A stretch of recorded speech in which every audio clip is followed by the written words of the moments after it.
Il a tout mis sous ses pieds et il l'a donné pour chef, pour tête suprême à l'Église, qui est son corps, la plénitude de celui qui remplit tout en tous. Éphésiens 1, 22, 23. Un seul homme nouveau, un seul corps par la croix. Éphésiens 2, 15, 16. Dieu a frappé l'homme naturel de stérilité. Il ne peut donc rien produire pour Dieu. Cependant, l'homme cherche, mais en vain, à atteindre le but, sans pouvoir y parvenir, en raison d'un changement survenu dans son être intérieur qui le rend inapte à l'œuvre de Dieu. Avant d'apporter remède ou solution à une telle situation, il est fondamental que nous discernions ce que doivent être les choses par rapport à ce qu'elles sont et d'en voir les raisons et les causes. Beaucoup pensent à la nécessité d'un réveil avec une notion imagée des grands mouvements du passé. Nous ne pouvons pas forcer Dieu à faire des réveils. Dieu travaille selon son plan préétabli. Il en poursuit la réalisation au cours des générations, des siècles.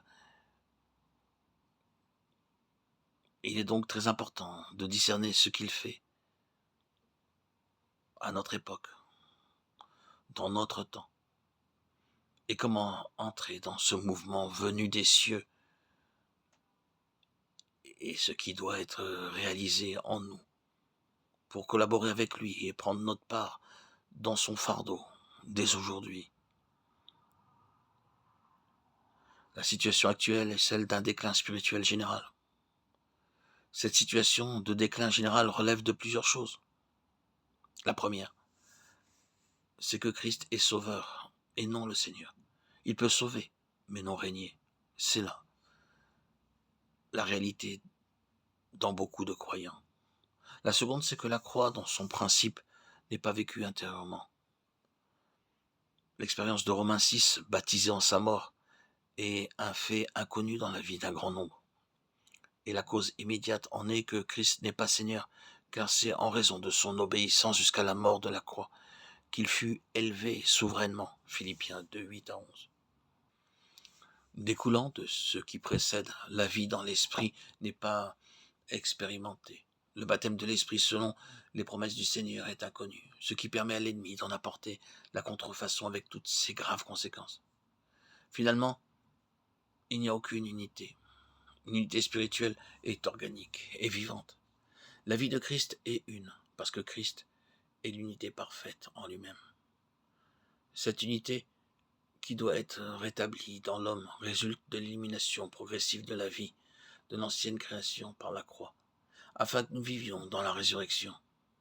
Mais cela demande les conditions importantes. Ce que je viens de dire appelle à une importante constatation, celle des matériaux. En effet, leur valeur est déterminée par leur identité de nature avec celle du fondement. Nous lisons dans 1 Corinthiens 3, 10, 11, « J'ai posé le fondement comme un sage architecte, mais que chacun prenne garde à la manière dont il bâtit dessus. » Poser le fondement implique que nous ayons vu Christ par une révélation du Saint-Esprit afin d'apporter la connaissance vivante de lui-même. Christ est la vision de l'Église. En le voyant, nous commençons à voir ce qu'est le corps, à savoir une révélation de ce qu'il est en lui-même. Christ est la révélation de l'homme céleste parfait. Il est l'intention de Dieu pour l'homme et pour l'Église, le nouvel homme, le contenant de la plénitude de celui qui remplit tout et en tous. Éphésiens 1, 22, 23. Ainsi, bien que les âmes parviennent au salut et ne sont jamais amenées sur le terrain de l'Église, demeurent immatures et en dehors du dessein éternel. Il y a des églises, mais il est très rare de voir l'Église. C'est une déclaration sévère, je le sais, mais il sera toujours impossible d'amener les croyants sur le fondement qu'est Christ, à moins qu'une révélation de Christ soit à la base du ministère qui annonce Christ. Il y en a aujourd'hui peu qui puissent témoigner. Il a plu à Dieu de révéler son Fils en moi. Galates 1, 15, 16. Il est impossible de voir l'Église et de l'édifier sans une révélation de Christ.